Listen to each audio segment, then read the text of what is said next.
మలయాళం, తెలుగు అనే తేడా లేకుండా అన్ని భాషల్లోనూ వండర్ఫుల్ మూవీస్తో దూసుకుపోతున్న ఐశ్వర్య రాజేష్ గారి గురించి ఒక చిన్న ఏవి ఇప్పుడు చూసేద్దాం ఆలస్యం చేయకుండా. Can we have Devi please?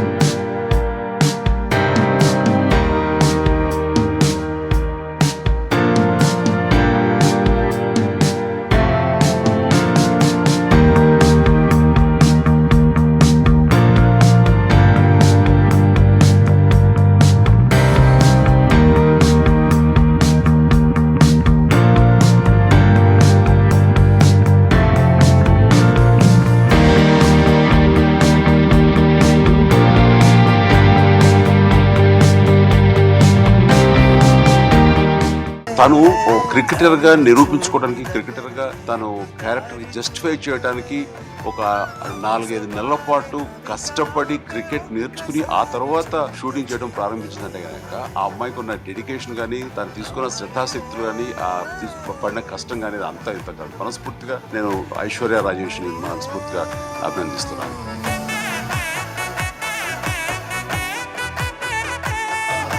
నేను దాన్ని ఒక్కసారి చూడగలిగాను. అది బంగారమా? బంగారం కంటే ఎంతో విలువైంది నీలాగే.